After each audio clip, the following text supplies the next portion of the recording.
Seja muito bem-vindo ao Cantinho Teológico. Meu nome é Gustavo Luiz. Estou projetando alguns textos da Palavra de Deus. Observe que na parte superior, a Almeida Corrigida Fiel, que é tido por alguns como texto puro ou o texto mais exato em relação ao original, lembrando de que nós não temos realmente nenhum manuscrito original.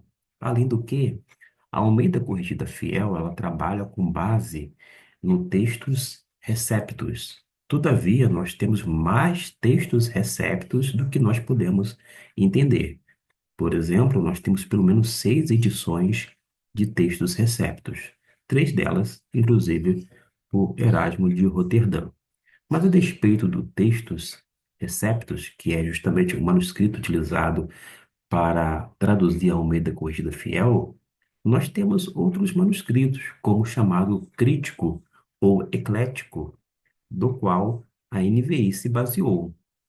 Desta forma, não é tirar para o ímpio para ver qual a melhor versão, mas é saber realmente fazer a leitura do texto que você tem em mãos, quer a Almeida Corrigida Fiel ou a NVI. Para você ter uma ideia, quando eu estava no seminário, havia uma certa desconfiança em relação à NVI. Afinal de contas, o desconhecido causa medo. Hoje em dia, a resistência diminuiu, mas vez ou outra surge um grupo aqui ou colar se dizendo o dono da verdade, logo quer taxar uma Bíblia como pura ou verdadeira, as demais são imprestáveis. Mas não é o caso dentro desse vídeo de ver qual é a melhor. Por causa de quê? A gente pode estar diante de versões tidas como melhores, porém, nós, como leitores e intérpretes, estamos muito aquém, logo a gente acaba prejudicando o próprio conteúdo bíblico no sentido do nosso entendimento. Na verdade, a gente não prejudica o conteúdo, nós temos um conteúdo realmente fidedigno, isto é, confiável, mas a nossa leitura realmente deixa a desejar. Um exemplo é este que eu estou projetando, João 10, capítulo, é o texto, João 10. Note que nós temos na Almeida Corrigida Fiel, de uma forma paralela na NVI, mas na parte inferior da tela, eu coloquei de uma forma proposital o textos receptos, um deles, porque não existe um único, não é algo também uniforme, mas um deles, e temos também o texto crítico. Pois bem, o que que a gente vai fazer? Um mero exercício, simples, mas sem ser simplório. Diante do texto bíblico, a gente pode indagar qual é o significado, mas a partir do texto. Para você compreender o João capítulo 10, necessário é fazer a leitura cuidadosa de todos os versículos. Não parar apenas no versículo de número 10, 11, você prosseguir. O ideal é que você já tenha lido desde o primeiro capítulo de João. No princípio era o Verbo, e o Verbo estava com Deus, e o Verbo era Deus, e vi acompanhando, porque não é de bom alvitre alguém pegar um livro e começar pela metade dele. Vai ser prejudicado no entendimento. Não é diferente com a Bíblia. Mas o exercício que eu quero fazer com você é por conta de um vício que nós já adentramos na Bíblia. Nós ouvimos muito, mas muito mesmo, as pessoas falavam o seguinte em relação ao versículo de número 10, porque o diabo veio para roubar, matar e destruir. Eu quero logo dizer que eu não sou formado em direito, logo não sou advogado, não estou defendendo o diabo. Mas acontece que quando a gente lê a Bíblia, sequer aparece o termo grego diabolos, por exemplo. O que aparece tanto na Almeida Corrigida Fiel quanto na NVI, independente se você gosta de uma tradução dinâmica como a NVI ou formal ou literal como a Almeida Corrigida Fiel, que diz: o ladrão não vem senão a roubar, a matar e a destruir. E faz um contraste. uma pessoa na relação de Jesus. Eu vim para que tenham vida e a tenham com abundância. Observe que os versículos até então, quer de uma versão ou de outra, estão bem amarradinhos, estão alinhados. O disparate ocorre quando a gente ouve e não verifica no texto bíblico, a despeito da versão utilizada. Porque quando a gente se volta para o texto, diz o ladrão, não o diabo. Quem é que nos deu autoridade para colocar o termo diabo dentro desse versículo? Alguém vai evocar o seguinte, mas o diabo é o inimigo de Deus? Eu diria, o diabo não é inimigo de Deus porque ele não está, digamos, em pé de igualdade. O diabo, como ele não pode ir contra Deus, ele se volta contra o homem e se torna, sem dúvida alguma, inimigo dos homens, tentando, vou dizer assim, ferir Deus, atingir Deus. Mas o diabo, a gente não pode dizer que é um inimigo de Deus, no sentido de ser um adversário, como se fosse páreo para uma briga, uma luta, ainda que seja no ambiente cósmico. Nada disto. A gente precisa realmente colocar os pingos nos is. E quando a gente, uma vez mais, se reporta para o texto, nós não verificamos nada, absolutamente nada a respeito do diabo. Aliás, do versículo 1 até aqui, até o versículo, por exemplo, de número 12, eu vou prosseguir até aqui, 14, 15, etc e tal, não vai mencionar diabo. Até aqui não. A gente vai observar, ó, até 18 nada, não aparece. Vai aparecer uma alusão dizendo que ele está endemoniado, mas não está fazendo alusão de uma forma direta àquele contexto e aquele recorte que a gente pode fazer do versículo de número 1. Aparece a palavra demônio aqui, mas outros diziam, essas palavras não são de um endemoniado. Pode um demônio abrir os olhos dos cegos? As pessoas estavam acusando Jesus de ter demônios, de estar endemoniado, o que era uma verdade. Mas percebe que, ainda assim, não aparece o termo diabo dentro do versículo indicado, que é o de número 10, nem dentro desse contexto.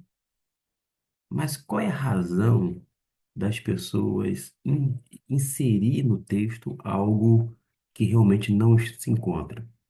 Provavelmente é a falta de atenção. Talvez seja também o fato de querer acertar. A pessoa quer mostrar que o inimigo é destruidor, ele veio para roubar, não apenas aquela tentativa de roubar as nossas vidas, nossos sonhos, nossos projetos. As pessoas, elas têm até boas intenções e chegam a afirmar porque o diabo veio para roubar, matar e destruir. Porém, o texto não diz. E quando a pessoa introduz o diabo aqui, ela acaba distorcendo o real significado do texto. Por causa de quê? Quando nós vamos para o texto na língua original, que está sendo projetado abaixo, nós temos algumas expressões para sermos informados por um dicionário de grego.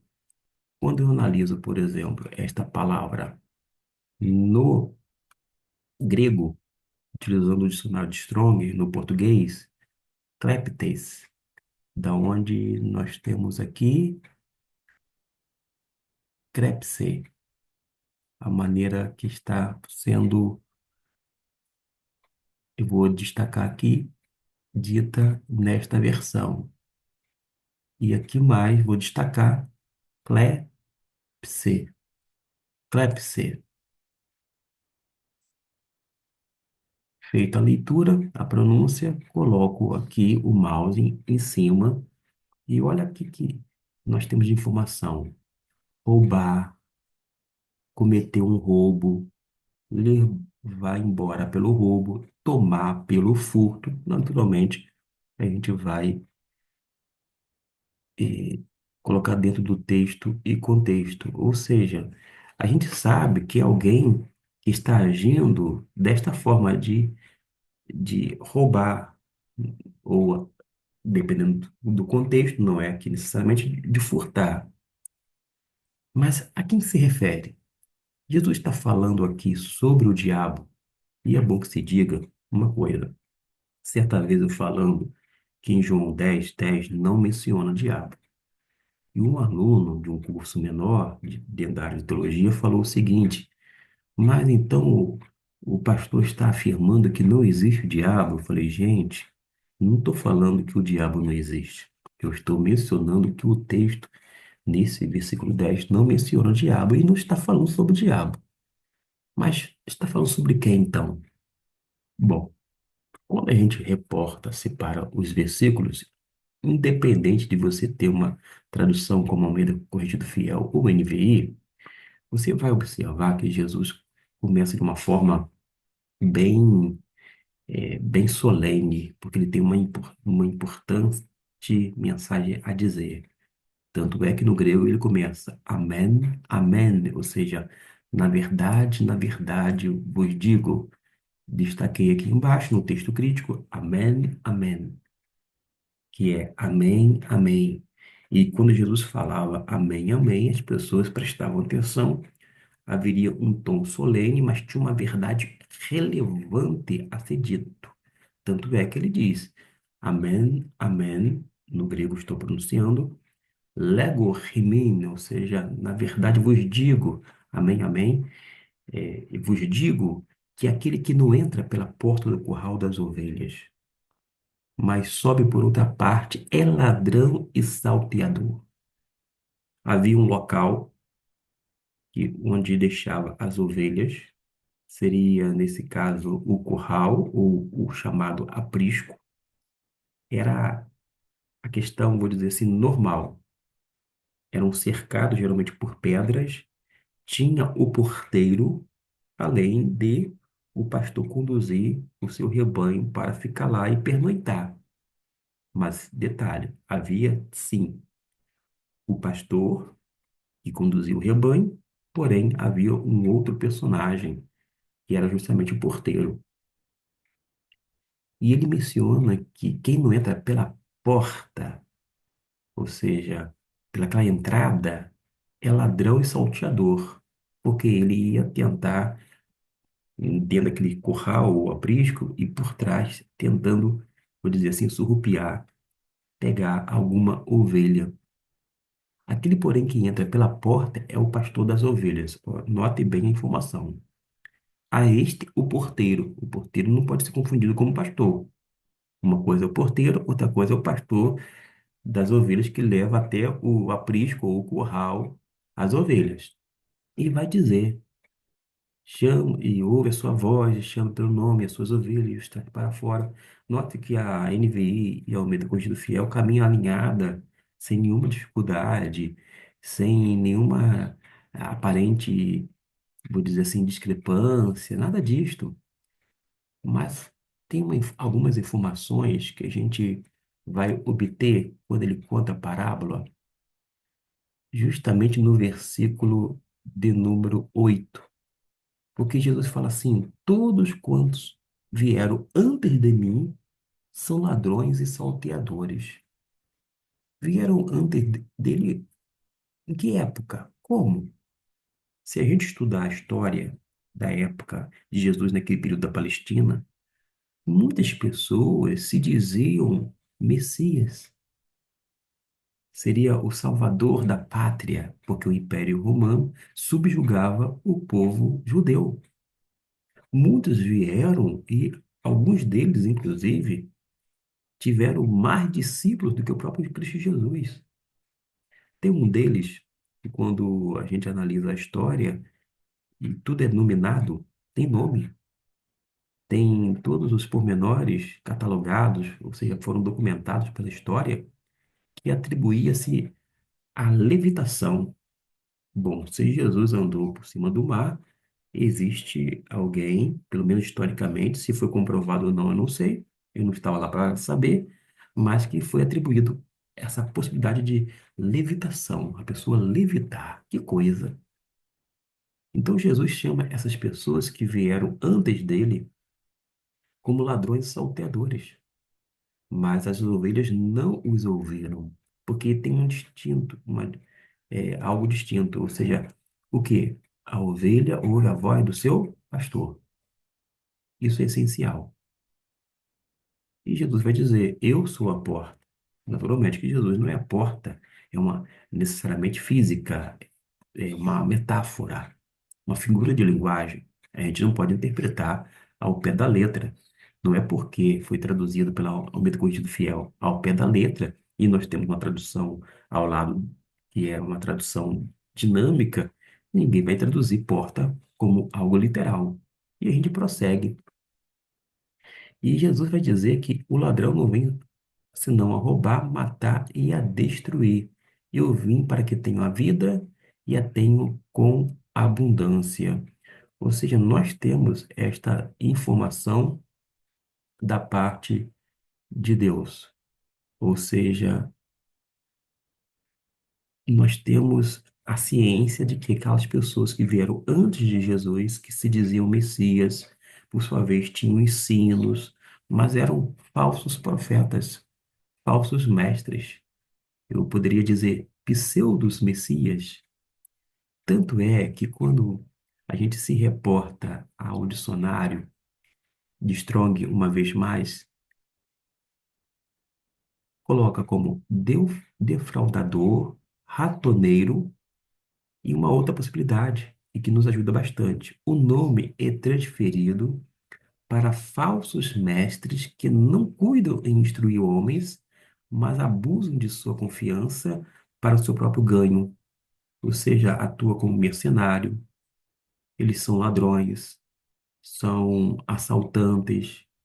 Observe que Jesus, dentro desse texto e contexto, faz alusão a pessoas que vieram antes deles, que tinham falsos ensinos, eram, portanto, falsos mestres e reivindicavam ser messias.